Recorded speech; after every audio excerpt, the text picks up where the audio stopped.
Congratulations, Chayya. You are now promoted to Senior Manager, CRM, Loyalty at Gift Card. And I was like, that's interesting.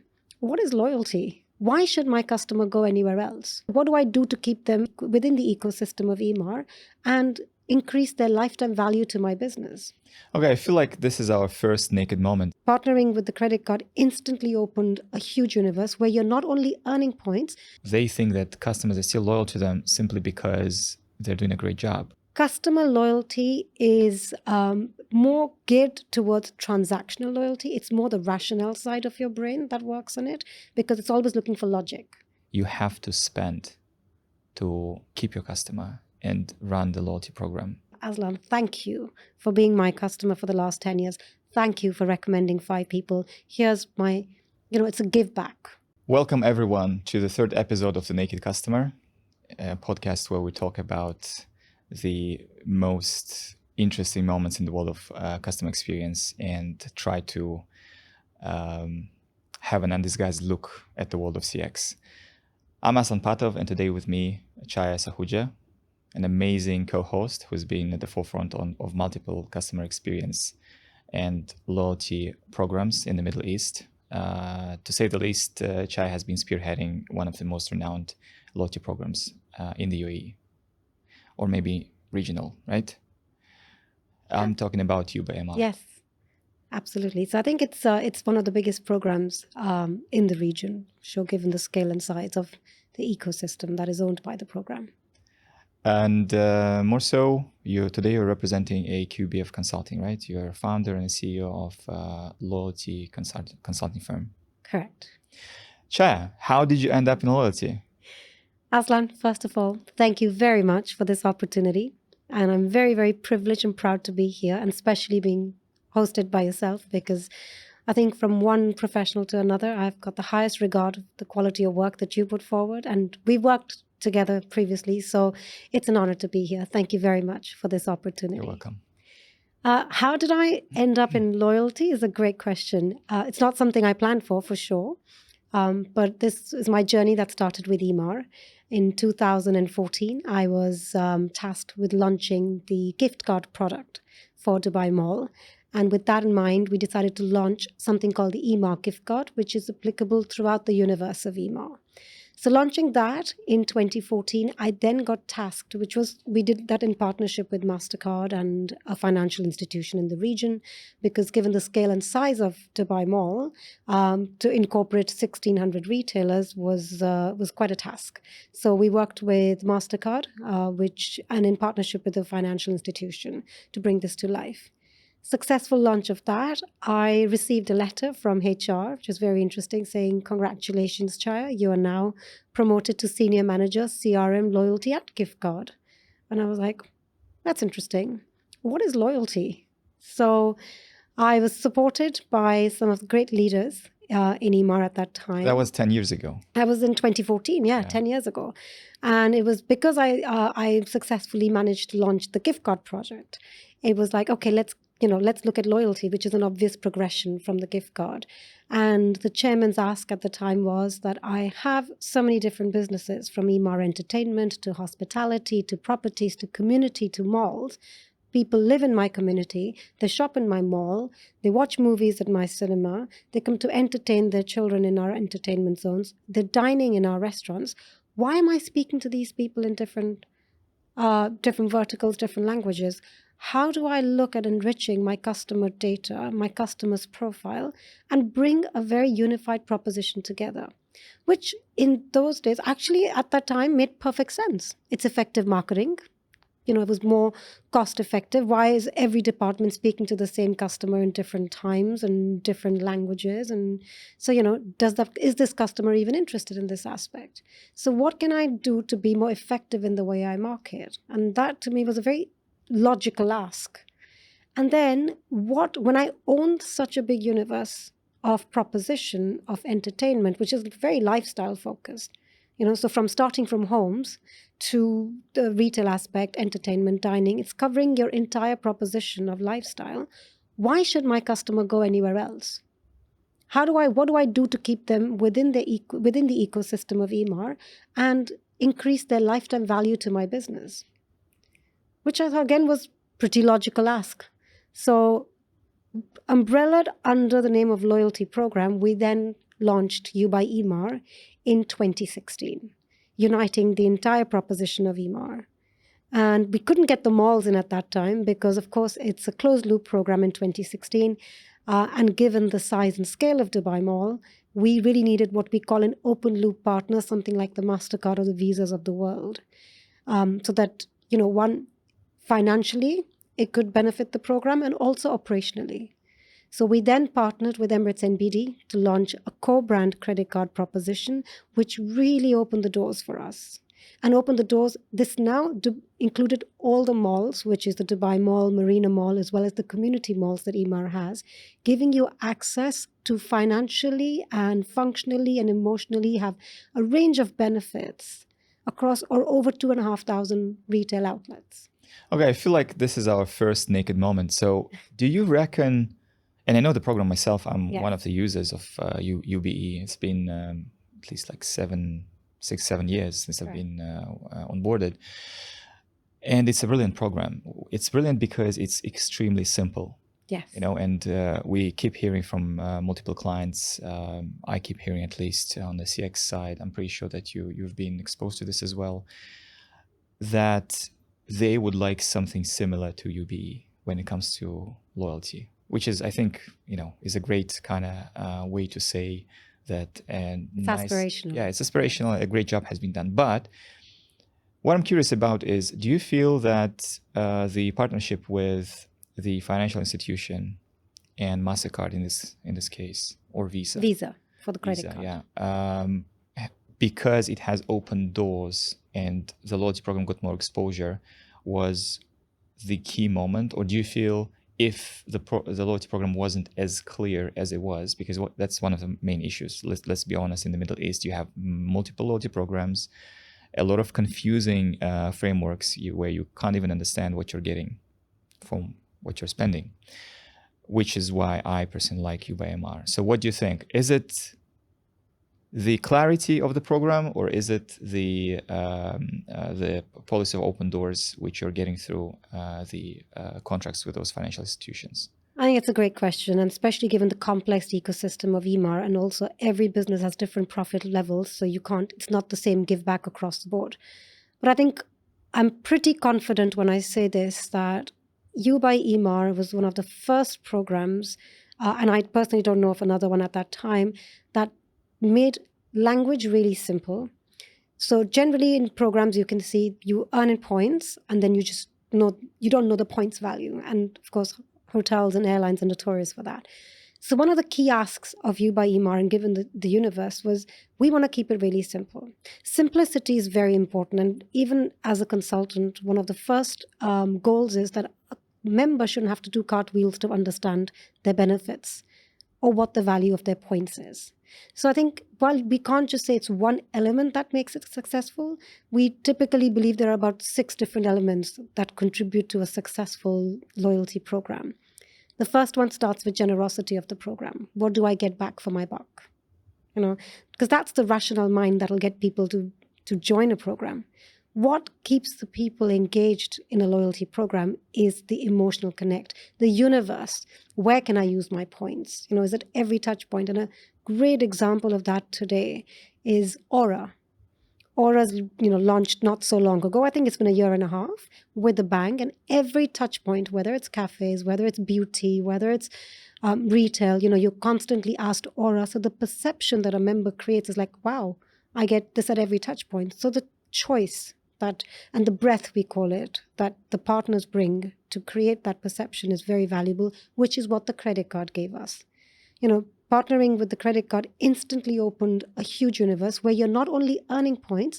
So I've shopped in Dubai Mall, Pottery Barn, and I've gone and earned my Aura points. And I'm saying this because I recently moved homes. And I earned my You by Emaar points, and I got my Skywards miles. I can use my U points across any Emaar malls to buy anything. So I went straight to Bloomingdale's and bought something else. That's how simple we made the earn and burn mechanism, but also across the multiple partners. And the huge universe of Emaar, it makes it absolutely even more enticing. And for the bank as well. Yeah. So, every party has to benefit. So the simplicity, communication is very important. The simple language, I bring Aura as an example because I was in Kuwait last week for a client. Aura is a religion in Kuwait, if I can say that. Every person, I think I had in excess of 30 meetings in 4 days. And my favorite question to ask at the end is, what is your favorite loyalty program and why? Everybody talked about Aura. Why? Perception, big universe of partners. 2, very simple in language. You can see how many points you have. You can see how much you can redeem. Also, the frontliners of the program, where the program makes or breaks. They are so passionate about Aura. They start to promote you offers to say, hey, did you know if you could, I bought a dress from COS when I was in Kuwait. And the lady who was serving me said, another 5 touch points this month will give you 5,000 points in Aura. And I was like, oh, wow. I said, how do I activate that offer? I said, but I live in Dubai. Can I do that? And she said, absolutely. She took my phone, activated the offer. So they proactively communicate about Proactively. Is there an app for Aura? Yes, there is an app. It's a very, very user-friendly app, very simple, nice looking, clean, very well done. So it's like I said, it's a raven town at the moment. Here as well as Kuwait. Everybody's loving it because of its simplicity. But I'm proud to say that Emaar is something that at the time, and I keep saying we because I'm still in somewhere married to that program since it was my first, it really made it very simple. And what I hear in the market about You by Emaar is exactly what you're saying. It's a very simple program. Hence, it's aspirational. It's very easy for me to understand what I'm getting, what's in it for me in terms of soft benefits. And that's what makes it really easy. If members have to do a cartwheel to understand what's in it for them, you will lose them. Okay, that moves me closer to the next question, which is more about the difference between the customer loyalty and brand loyalty. Because I feel like the launch of the program, like you said, Aura was launched with a bang, also matters. It matters how you launch it, the marketing budget behind it, how you do the operations, whether or not you do it right in the first go. And brand such as Emaar has a huge following, right? Mm-hmm. There is a huge brand loyalty. And do you feel that UBE as a program benefited from that loyalty that drove customers toward, and then that in turn helped with the customer loyalty? I'm trying, and maybe we should just help people out with the definition, the difference between customer loyalty and brand loyalty. I think it's a great question, Aslan. Brand loyalty versus customer loyalty, and it's something that people kind of get confused with it as well, because if I'm loyal as a customer, then I'm loyal to the brand. So customer loyalty transcends into brand loyalty. So by that, I mean, first you have to acquire the customer. Once the customer is loyal to to you as a business, then the customer can grow to become loyal to the brand as well. But having said that, there's a significant difference between the two as well. Customer loyalty is more geared towards transactional loyalty. It's more the rationale side of your brain that works on it, because it's always looking for logic. What's in it for me? Good returns on my points, great perks for my program. I'm made to feel great about being a part of this program. But that can change, because if a competitor brand launches better perks, then your customer loyalty will shift to the next brand. All right. Whereas brand loyalty is based on emotional connect. Because at some point, you as a person or as a customer share the same values as the brand does. Would that be a job of the customer loyalty program to grow the brand loyalty as well? I think, it's again a very good question. I think the brand loyalty and customer, 100%, I think the customer loyalty has to feed into brand loyalty. So I think there's definitely a strong bond, because you can't have one without the other, especially if you're ultimately, where do you want to get people to, is to the brand loyalty aspect of it. So basically, I'm going to ask a very provocative question here. I do feel like a lot of our customers in consulting, they do not realize the fact that you have to spend to keep your customer and run the loyalty program. Yeah. And there are some obvious and not very obvious benefits of loyalty programs. Let's speak about that. I think it's a great question again, Aslan, but I also want to hold some of the consultants a bit responsible here. I think loyalty programs are notoriously positioned as cost centers. And as consultants, it's also our role to educate our customers. Customers obviously tend to focus more on cost rather than value. A loyalty program, and this is something that we teach across the board when we do the certification, which we'll talk about in a minute, is a loyalty program objective has to have a financial benefit. Most of the times when you start with the objective of a loyalty program, you will see many consultants or many agencies, whoever are, putting your strategy together, will put it as effective marketing, collecting data. That's all great. Those are the goals. But it's very important that we add a financial benefit to the objective, because that makes it more tangible.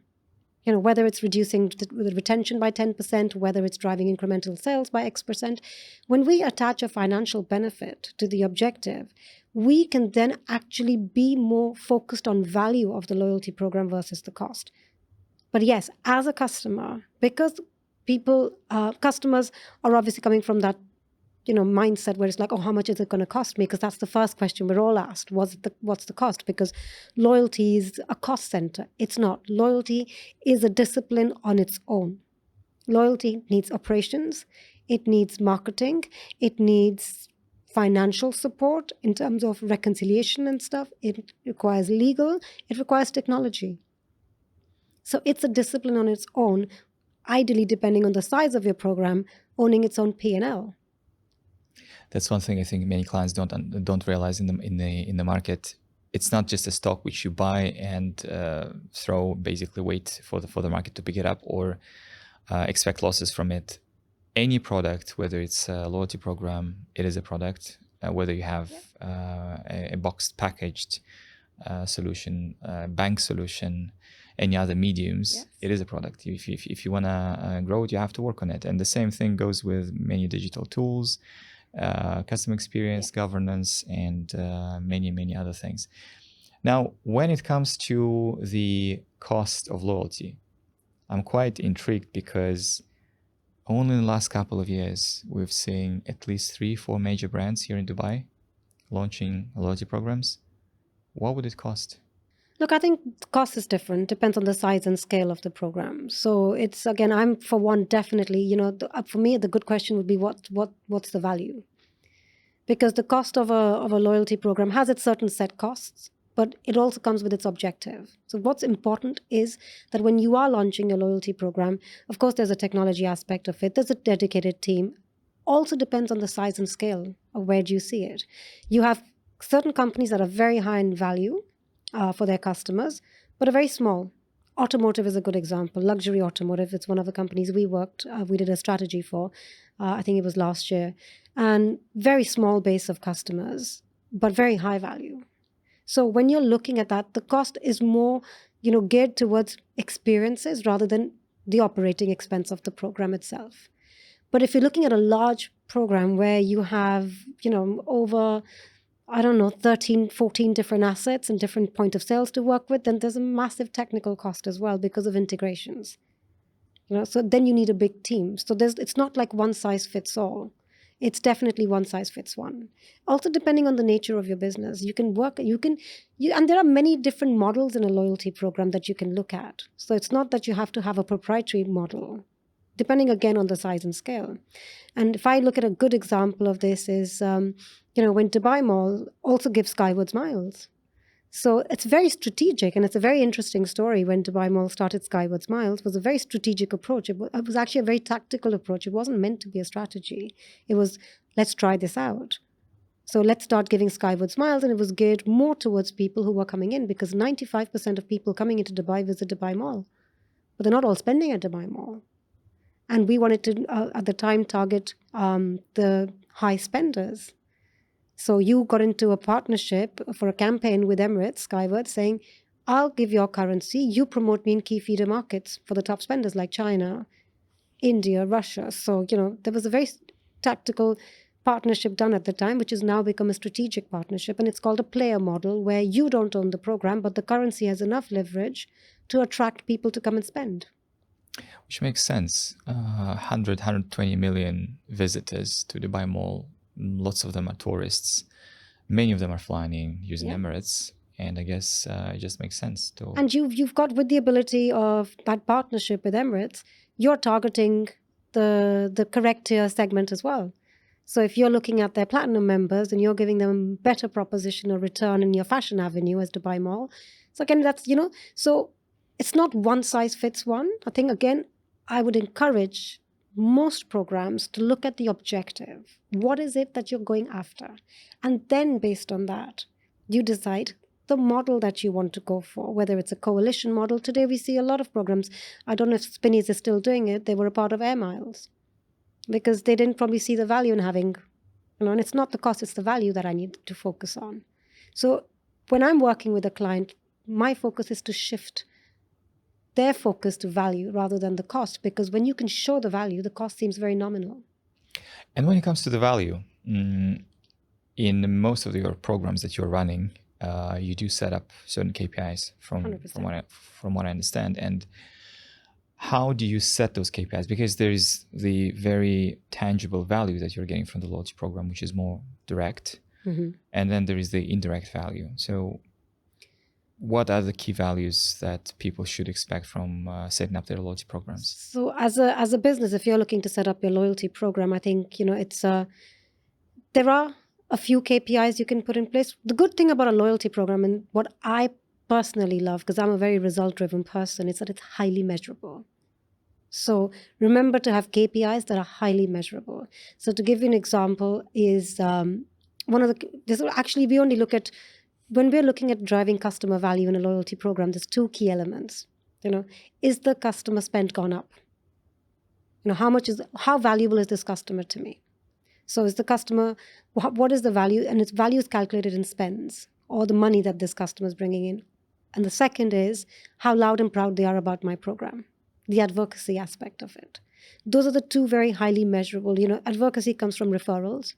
You can measure that easily. How many members did Aslan bring for me? And of course, the incrementality to your revenue comes from spends and sales. But to get there, there are certain KPIs in the making, or you have to put in certain enablers. Like if you're a new program, your first focus is going to be acquisition. So have your targets in place. Make sure that you have the right target number of members, because no members, no revenue. No members, no program. So you want to build a decent member base to be able to extract your high value, high potential customers that you can then influence to drive that incrementality. So in simple terms, basically, it's about how much they spend. So to what extent the average check grows. Yes. Then how often they spend. Yes. Which is about the repetitive behavior in spending certain channels. Then how long the customer stays with us, I guess. And the advocacy part, which is bringing in more business. Yeah, so they're like your ambassadors, they're your voice. So you can focus on effective marketing, because top line is about, and I think this I learned from you in a recent project, top line is not, bottom line is not just about driving the top line, but it's also managing the cost. Yeah, of course. So eventually the business is, and that's the ability of a loyalty program. While growing the top line, it helps you be more cost effective for your marketing costs and your cost of acquisition for a customer, which then results in a healthy That's the hidden bottom. value that most of clients don't see and realize. Yeah. I think one of the things, and I find it quite amazing, and running a business myself now, and I have been doing this for 6 years. When people say, "Oh, so what is the loyalty program going to give me? It's going to give you incremental spends." Well, I can get that through a marketing partnership with somebody. Yes, you can. No denying that. But loyalty helps you acquire high value customers. You now get to know who's your high value customer. Not just know them, you can really own them. What does a business need to become profitable? Customers. Okay. I want to ask a question, and I'm not sure how much of your opinion you would like to share, but I've worked with a few clients here in the Middle East, and I've seen how some, let's put it this way, customer retention programs, right? They're not even customer loyalty programs. It's like, buy one, get one for free kind of mechanics are being applied. There are companies that do this, and these models and these frameworks are being applied across. And then eventually I see that these companies drop or switch. What is the reason behind it? What do you think is going wrong with these mechanics? Is that because they don't own the customer? Technically, they don't, right? Because you're using a third-party platform, which provides extremely transactional experiences. Yes. And I know that there is a pendulum swings right. You have the customer loyalty, left brand loyalty, or the other way around. But in both cases, whether customer brand, you still have the affinity, you still have the emotional 100%. Element, while rolling out purely transactional elements, and especially through the third parties, eventually harms the brand. Business. Yeah. And the business and the commercials. And I do believe the customer as well, because the time you're going to be jumping off that platform, they will have nothing basically to transact with you, and they will literally move away. What is the value of owning customer data? Customer is king, right? Customer is what drives your business. So when you're saying, what is the value of owning my business? But I think, you're 100% right. A lot of times we've seen this, and in the last few years, because loyalty is gaining a lot of steam in this market. It actually has. I think since COVID, we've seen a lot of businesses of different sizes saying, I want to prioritize my loyalty program. So, it begs the question, why? Because over COVID, a lot of people realized, a lot of businesses realized that they had no customer data. And now with limited resources, I want to be more effective. But how am I going to be more effective? Because I'm like in the spray and pray approach. So I think people are getting educated, I'd like to think. Customers are becoming more aware, but there is still that sort of mindset, I'll go partner with this, and then that's going to get me all the loyalty I need. I think one of the things it's very important that we educate customers, and this is what we teach in the certification programs as well. While all customers are valuable, they're not equal in value. Sorry, customers.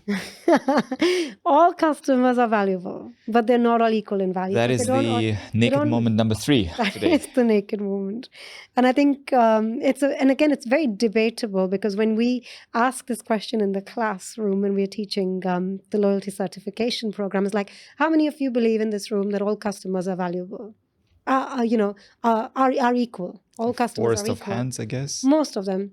Even my co-founder, partner, my husband, and him, he believes all customers are equal. They all deserve to be treated in the same manner. So I have an analogy for this. Are all your relationships the same in your life? Is that my naked moment today? They're not, right? There are friends who you will fly to a destination to celebrate their moments or their birthdays. There are friends who you will pick up the phone and call and say, hey, I think this one deserves a phone call. Happy birthday. There are friends you'll drop a WhatsApp saying, hey, happy birthday. There are friends you'll wish on Facebook. There are friends you'll be like, oh, I missed their birthday. Yeah. So it's not, while they're all valuable to you, all our relationships are valuable, but business is very similar. We have limited time in a day. We will choose who we're going to prioritize and invest our time and energy in. Our customers are exactly the same. As a business, we have limited resources. One of the challenges with most of the programs is they take a spray and pray approach, that I'm going to speak to all my customers and some of them will talk back to me. We really need to focus the lens onto who is our high value customer. And as a business, you decide what that high value looks like to you. Is it somebody who comes to me once a year? Is it somebody who comes to me 10 times in a year? Is it somebody who talks about me positively every time I see them? It's for you to decide which relationship of yours is valuable to you. You decide that. Then you want to look at who's my high potential customer, because that's what's going to drive the impact. Invest in those customers. Everything else is valuable, but not equal in value. And that's a really naked customer truth. Amount of people that say, oh, I don't like that program because it didn't get my points. A program cannot focus on everybody. You have to first see, what are you putting into that program? into that business. If you, then I. So it's a Interesting. very simple analogy of value exchange between the business and the customer. So most of loyalty programs are built to drive retention, right? Now, the question here is, do you believe that customers that reside with a certain brand or company or a product, specific product within the company's range, do they have a potential to grow loyalty, or do they maybe they it's a natural kind of outcome of being with a brand or a product for a long time? Is it do you believe that will naturally become a loyalty, or loyalty is something completely different? No, I think you're right. Again, if you're loyal to a brand, you'll become loyal to the program or to its extended services. I think Emaar is a good example of this. A lot of people I know will only buy an Emaar home, whether they have a loyalty program or not. It's because it has to go beyond loyalty as well. Loyalty is an enabler, right? But the brand has to work on that. So it's a very trusted brand when it comes to homes, delivery of homes, the quality of homes. So you will see that's why Emaar today in the market demands a certain premium. And people take pride in saying, oh, I live in Dubai Hills or I live in Emirates Hills. It's an Emaar community. Whereas the others are aspiring to get there as real estate developers, but Emaar has really commanded, that space. So yes, I think it's definitely the work of a brand as well. But loyalty is a sweet enabler to sort of say, Aslan, thank you for being my customer for the last 10 years. Thank you for recommending 5 people. Here's my, it's a give back so that we keep maintaining that relationship. It's also an enabler for me to get to know you. Of course, I know you're living in my properties, but I own so many different assets. How do I get to know your value to my entire business? And that then starts to add value. And that's the job of a loyalty program, is to kind of go, okay, he's living in my community. Is he shopping in my community? Is he shopping in my mall? And just because Mall of Emirates is on the way, I hope he's not stopping there and he's going straight to Dubai Mall because I'm giving him free valet parking at Dubai Mall. Because he's a high value customer to me. Because I'm giving him buy one, get one free tickets.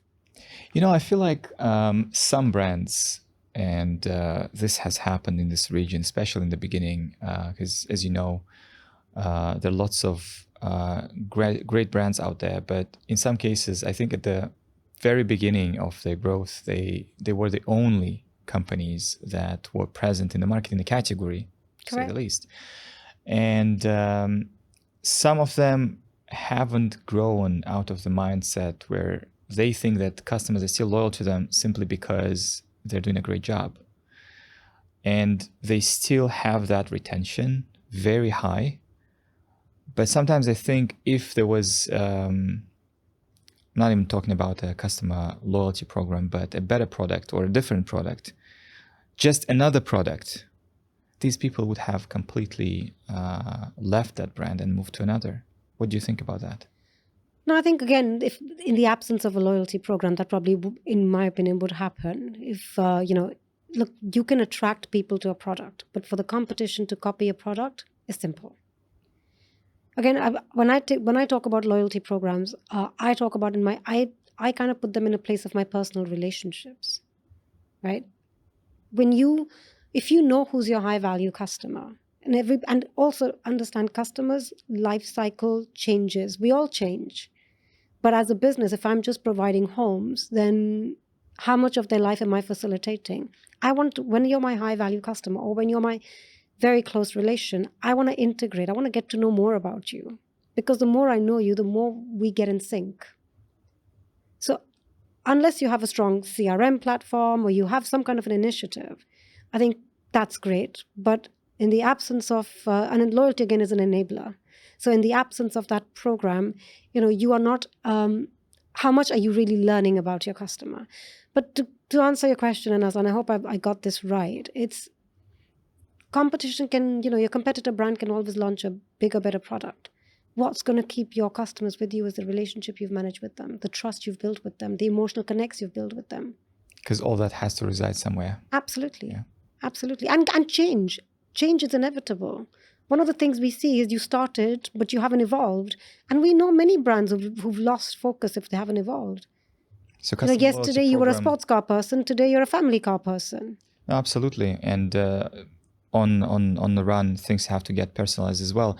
So basically, the highlight of this is that customer loyalty program is a medium, a car for that relationship, basically. Absolutely. And loyalty programs are a journey. They're not a destination. It's something I always say, it's the beginning when you will launch a program. And a lot of clients, we can sit in a boardroom and put all the strategy down. We can make sure that we've checked everything. Yes, this is what we want on day one. This is how it's going to work. This is it.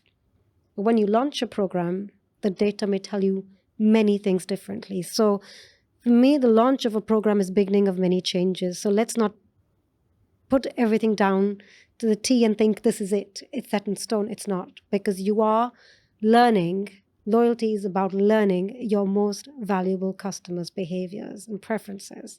And they may be quite contrary to what you had thought before launching the program.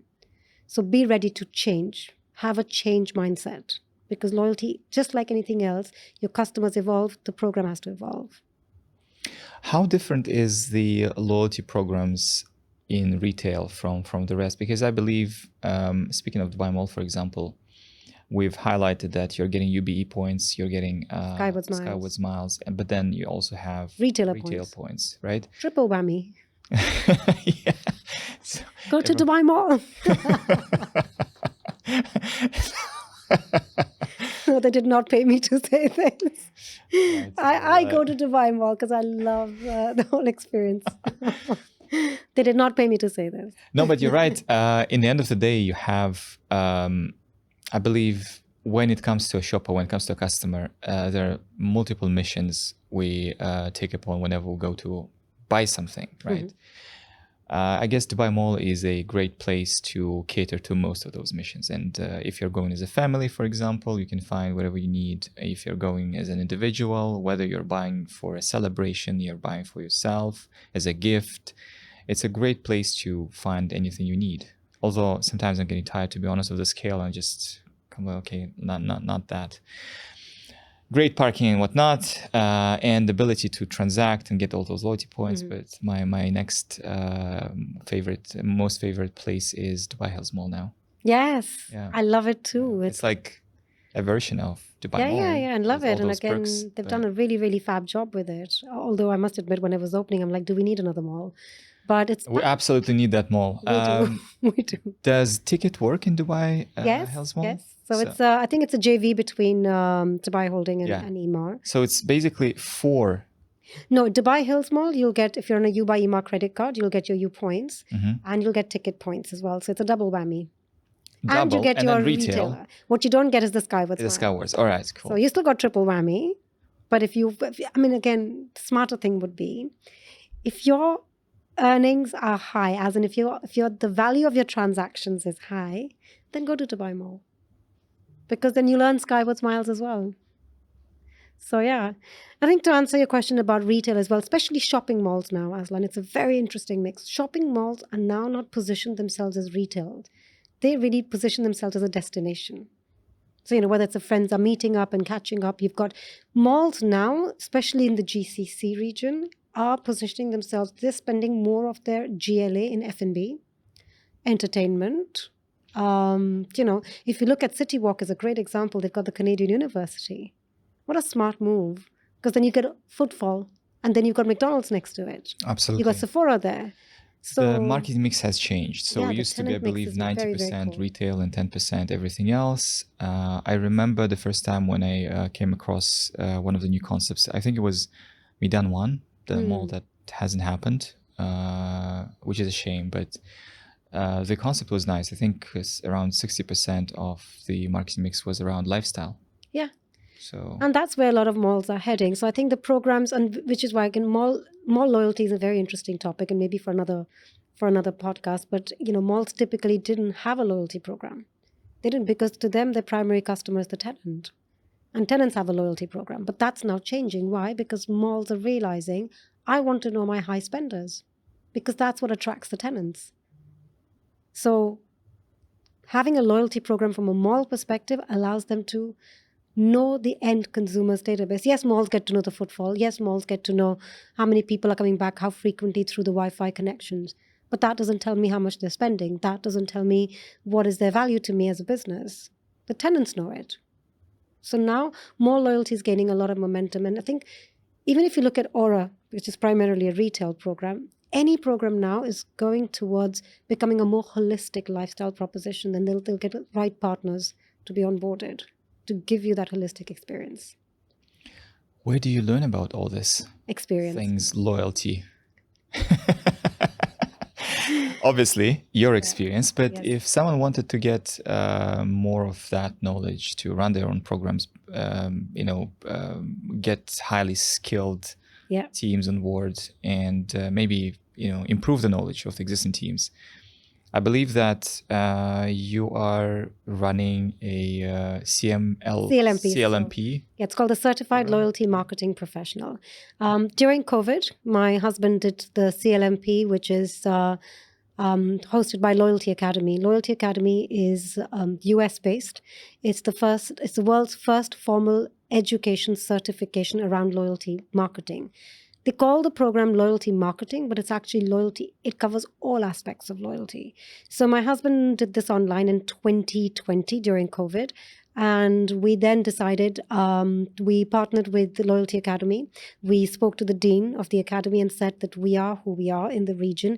And we really, really believe that bringing this workshop into the Middle East would benefit a lot of our colleagues and people who are in a similar situation, have been thrown into the deep end of running a loyalty program without any understanding of it. So we did a partnership with Loyalty Academy in 2021, hosted our very first workshop, which was actually hosted by Mike Capizzi, who was the dean at the time with Loyalty Academy. And we had the biggest brands from Altair to Dubai Holding. We were overwhelmed by the response we got. We had about 20 plus delegates in the room. Since then, we've done about 8 workshops or 6 workshops, and I think we had 5 people in the region who had done this online. We're now 165 in the region. So QBF Consulting is partnered exclusively with Loyalty Academy to host the Certified Loyalty Marketing Workshop in Dubai. It's a 3-day workshop. It covers all aspects of loyalty, starting from how to put a strategy together, how to choose the right technology partner, how do the operations work, how do you fund a loyalty program, how do you communicate? So we call it Loycom versus Marcom, so loyalty communication versus marketing communication. The best fundamental practices to put a strategy together, and also how do you calculate an ROI. So for anybody who's looking to get a good foundational understanding of a loyalty program, we invite them to attend this. We're hosting our next workshop, and I'm going to take this platform to announce that, is on the 22nd, 23rd, 24th of October at the Rove downtown.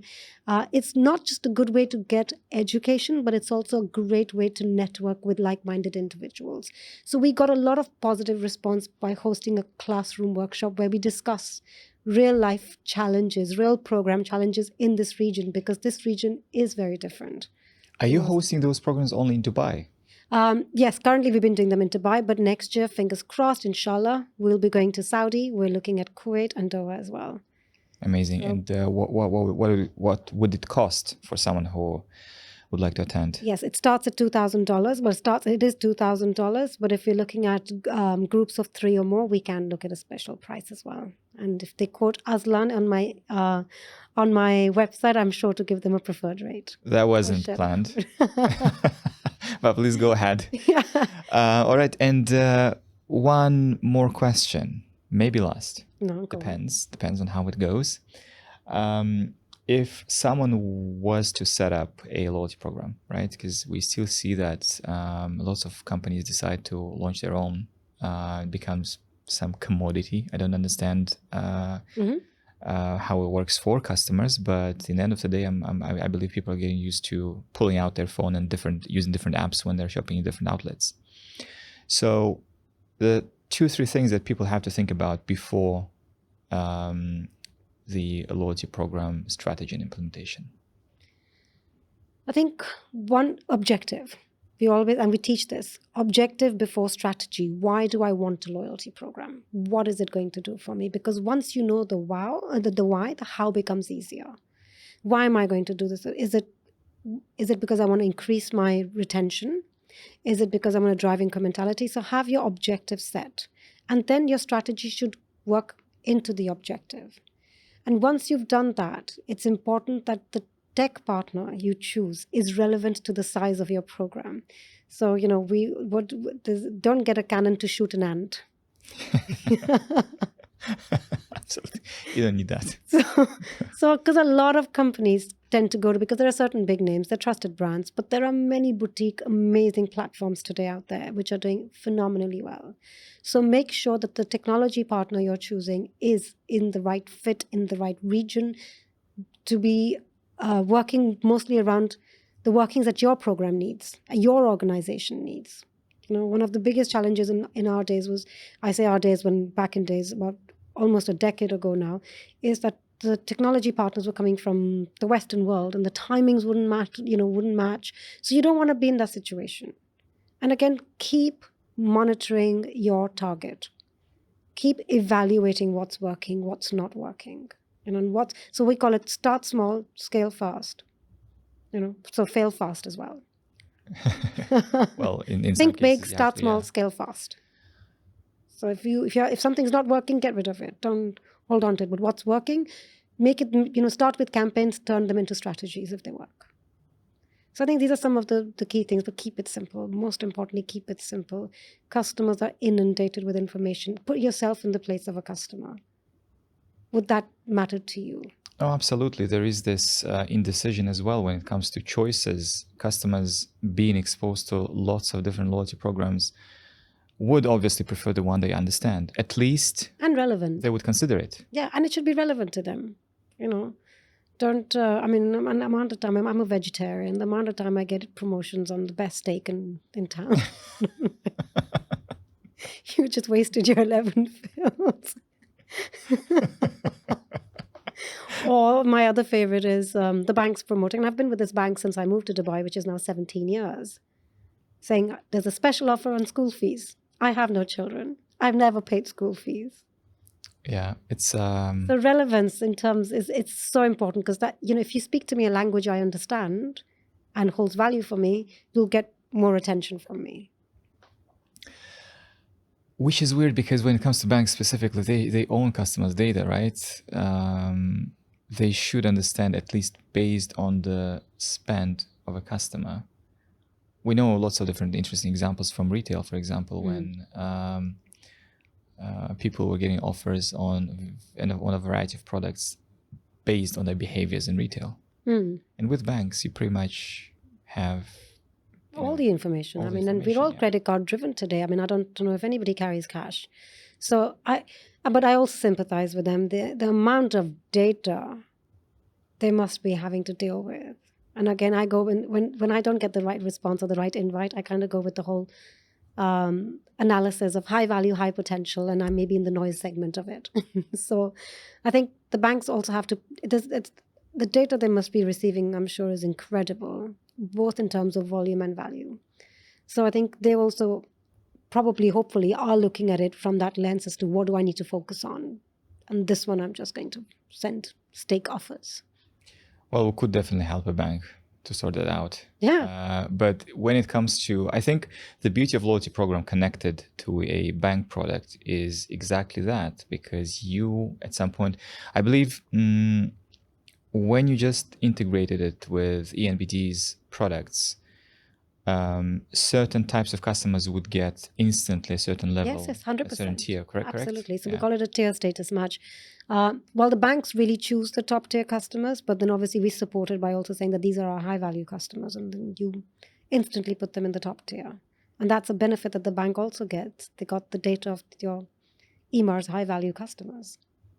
A few tricks on how to convince the bank to get a co-branded product. Co-brand product is a very lucrative product, and I'm sure our friends at Emirates Skywards will vouch for it. So would they at Marriott Bonvoy and at Emaar as well. It's a very, very lucrative product. It actually works quite well when done right for both parties involved, and which is the idea. Yeah, and it should, because you're expanding the customer database using cross-pollinating, let's put it this way. So, okay, in essence, we talked about loyalty programs, the essence of what is it like being brand loyal versus customer loyal. Correct. We discussed a few pointers on the education, because it's extremely important. You brought up a very big topic here. A lot of people do think that loyalty program has to be run by marketing people or technology people. Yeah, I believe that you have to know the value of the loyalty program.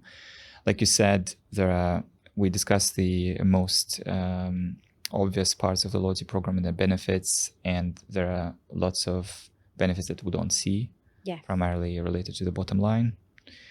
I believe the next steps for you in this whole huge universe of customer loyalty. And I know that you're delivering various loyalty programs across the region, whether it's Dubai, Saudi, Qatar, you've been to Kuwait recently. I know that you're working with a software provider as well. So hopefully that's going to work out well for you, because that's the next big step. Obviously, we know that putting together an app which has great features, whether it's gamification, whether it's clarity in the way the information is being presented, collection of customer data, being able to translate. Yeah. So there are lots of different features that today's loyalty programs are going to be looking for, and I believe that you're developing yourself and basically your business towards that area as well. 100%. I wish you all the best. Thank you, Aslan. Thank you for coming today. I hope that we're going to be able to catch up more again, maybe on the retail's loyalty, because this is a really big topic for me. It seems like retailers are not only competing with retail brands are not only competing using their products or services, they're also bashing their heads using their loyalty programs now. Correct. 100%. But thank you very much for having me. And I hope it's been insightful with the information I've shared. And I look forward to many more. It was. We've counted at least 3 naked moments today. So, yeah. And one of mine. I guess. Not all customers are equal. Huh? They're all valuable, but they're not equal in value. Sorry. So be smart. Considering it's a customer experience podcast. Well. Customers are valuable, but they're just not equal in value. Remember the analogy of relationships? So are all your relationships in life at the same level? And your customers, in my opinion, have to be the same, because we've all got limited resources. When it comes to relationships, we talk about even receiving a WhatsApp. Well, I think many customers would say, okay, just can you stop sending those messages? Yeah. I think, again, it's a topic so close to my heart. And I'm so passionate about loyalty because there's so many things that can be done right to get the right results. And I think programs are improving by far. But relevance is, again, one of the key things that people miss out. Is it relevant? You're sending this communication. Think about it. Does it need to go to the entire million database? Just dissect your database a little bit. Who hasn't even spoken to you in the last 1 year? Yeah, and the poor mechanics, lack of consistency when it comes to expectations management, really bad. I've seen a couple of programs being launched recently, and the expectations were huge. The biggest and baddest loyalty program was launched just now, and in reality you end up not even receiving any points for certain types of transactions. And is that still happening? I don't believe so. I haven't become a customer of that loyalty program, but you have to be careful with that. Yes. All right. Awesome. Thank you.